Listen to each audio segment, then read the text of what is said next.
Hello friends, welcome back हमारे YouTube channel MG topper classes में food inspector exam 2022 MCQ test series में आज का टॉपिक है आवश्यक वस्तु अधिनियम 1955। तो चलिए वीडियो को स्टार्ट करते हैं।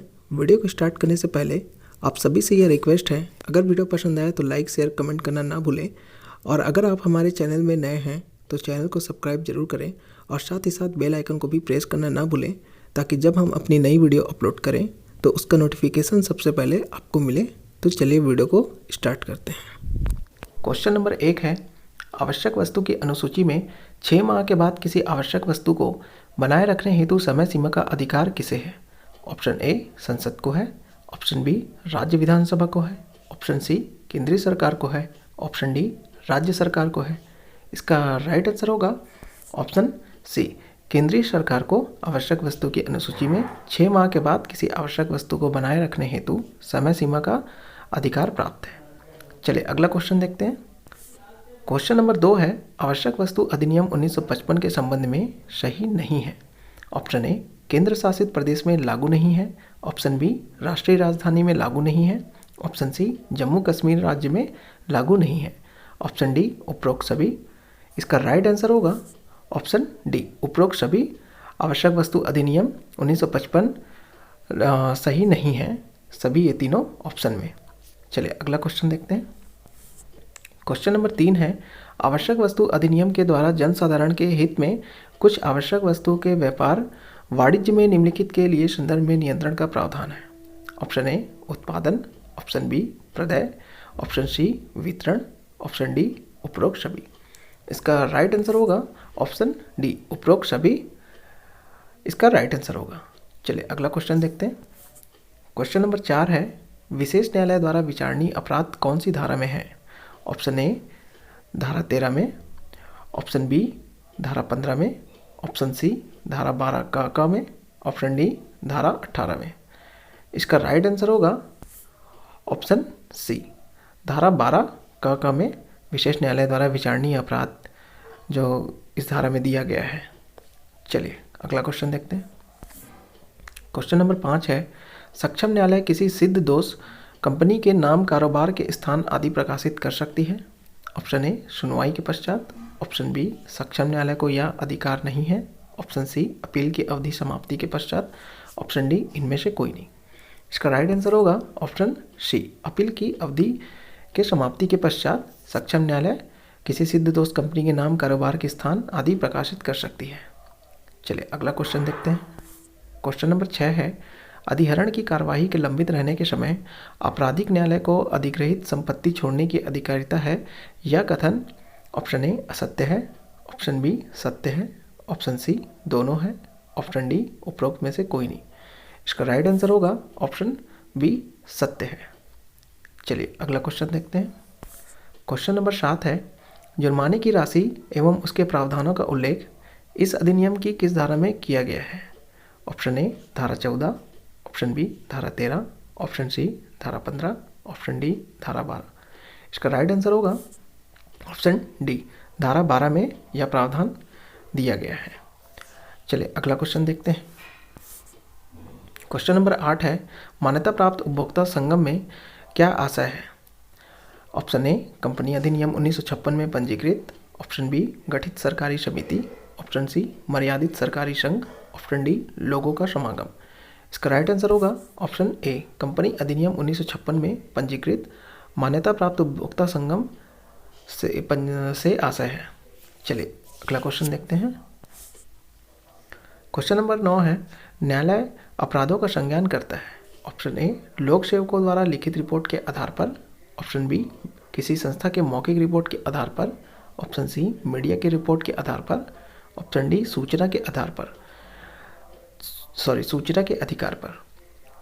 चलिए इसका आंसर देखते हैं। आंसर होगा ऑप्शन ए, लोक सेवकों द्वारा लिखित रिपोर्ट के आधार पर। चलिए अगला क्वेश्चन देखते हैं। क्वेश्चन नंबर 10 है, आवश्यक वस्तु अधिनियम के अंतर्गत तथ्यों की रिपोर्ट कौन करेगा? ऑप्शन ए सामान्य व्यक्ति, option B company, option C लोक सेवक, ऑप्शन डी व्यथित व्यक्ति। चलिए इसका आंसर देखते हैं। आंसर होगा ऑप्शन सी, लोक सेवक आवश्यक वस्तु अधिनियम के अंतर्गत तथ्यों की रिपोर्ट कर सकता है। चलिए अगला क्वेश्चन देखते हैं। क्वेश्चन नंबर 11 है, आवश्यक वस्तु अधिनियम 1955 के अपराधों का विशेष अदालत द्वारा ट्रायल का प्रावधान, असल में ये प्रावधान लिखा गया है दोस्तों, ये प्रावधान होगा।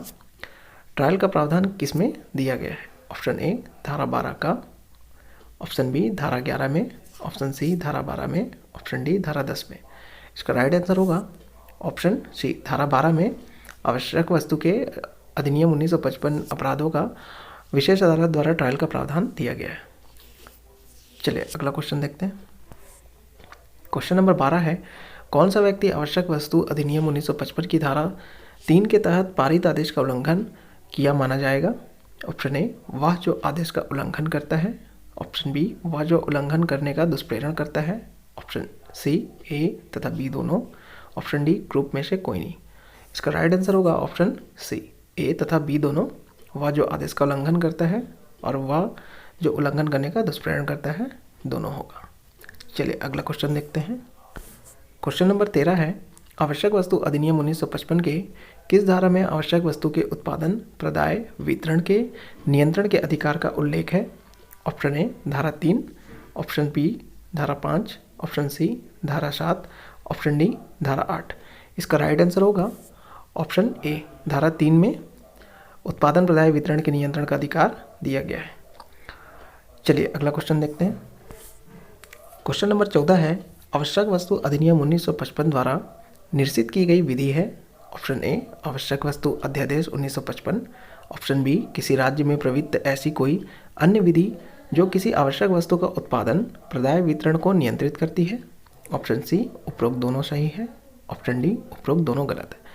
इसका राइट आंसर होगा ऑप्शन ए आवश्यक वस्तु अध्यादेश 1955। चलिए अगला क्वेश्चन देखते हैं। क्वेश्चन नंबर 15 है, आवश्यक वस्तु अधिनियम 1955 के अंतर्गत आवश्यक वस्तु की परिभाषा में अन्य वस्तुओं को शामिल किया जा सकता है? ऑप्शन ए अधिनियम में संशोधन के द्वारा, ऑप्शन बी राज्य सरकार की अधिसूचना के द्वारा, ऑप्शन सी केंद्र सरकार द्वारा अधिसूचना जारी करके, ऑप्शन डी अनुसूची में संशोधन करके। इसका राइट आंसर होगा ऑप्शन सी केंद्र सरकार द्वारा अधिसूचना जारी करके इसमें संशोधन किया जा सकता है, अन्य वस्तुओं को शामिल किया जा सकता है। चलिए अगला क्वेश्चन देखते हैं। क्वेश्चन नंबर 16 है, आवश्यक वस्तु अधिनियम की धारा 3 के अधीन दिया गया हर आदेश यथाशीघ्र ही इनके समक्ष रखा जाएगा?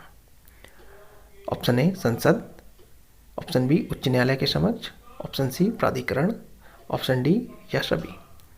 इसका राइट आंसर होगा ऑप्शन ए संसद के समक्ष यथाशीघ्र रखा जा सकता है आवश्यक वस्तु अधिनियम की धारा 3 के अधीन दिया गया हर आदेश।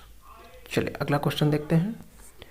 क्वेश्चन नंबर 17 है, आवश्यक वस्तु अधिनियम 2006 के तहत अनुसूची में किस वस्तु को जोड़ने या हटाने का अधिकार किसे प्राप्त है? ऑप्शन ए केंद्र सरकार को, ऑप्शन बी राज्य सरकार को, ऑप्शन सी केंद्र सरकार और राज्य सरकार दोनों के परामर्श से, ऑप्शन डी उपरोक्त में से कोई नहीं। इसका राइट आंसर होगा ऑप्शन ए केंद्र सरकार को आवश्यक वस्तु अधिनियम 2006 के तहत अनुसूची में किसी वस्तु को जोड़ने या हटाने का अधिकार प्राप्त है। चलिए अगला क्वेश्चन देखते हैं। क्वेश्चन नंबर 18 है, आवश्यक वस्तु अधिनियम 2009 प्रमुख रूप से आवश्यक वस्तु अधिनियम 1955 की किस धारा से संबंधित है? ऑप्शन ए धारा 2 का, ऑप्शन बी धारा 6 का, ऑप्शन सी धारा 7 का, ऑप्शन डी धारा 3 इसका राइट आंसर होगा धारा 3 से संबंधित है। चलिए अगला क्वेश्चन देखते हैं। क्वेश्चन नंबर 19 है, आवश्यक वस्तु अधिनियम की धारा 3 के अंतर्गत अभियोजित किसी मामले में सबूत का भार होगा? ऑप्शन ए अभियुक्त पर, ऑप्शन बी कलेक्टर पर, ऑप्शन सी सरकारी वकील पर, ऑप्शन डी अभियोजन पक्ष पर। इसका राइट आंसर होगा ऑप्शन ए अभियुक्त पर धारा 3 के अंतर्गत अभियोजित किसी मामले में सबूत का भार हमेशा होता है। चलिए अगला क्वेश्चन देखते हैं। क्वेश्चन नंबर 20 है, आवश्यक वस्तु अधिनियम 1955 में यदि धारा 3 के उल्लंघन की स्थिति बनती है तो आवश्यक वस्तुओं के अधिहरण हेतु सक्षम अधिकारी है? ऑप्शन ए थाना प्रभारी, ऑप्शन बी खाद्य निरीक्षक, ऑप्शन सी तहसीलदार, ऑप्शन डी कलेक्टर। इसका राइट आंसर होगा ऑप्शन डी कलेक्टर हमेशा सक्षम अधिकारी होते हैं आवश्यक वस्तु अधिनियम 1955 धारा 55 की धारा 3 के अनुसार। दोस्तों, आज का हमारा ये लास्ट क्वेश्चन था।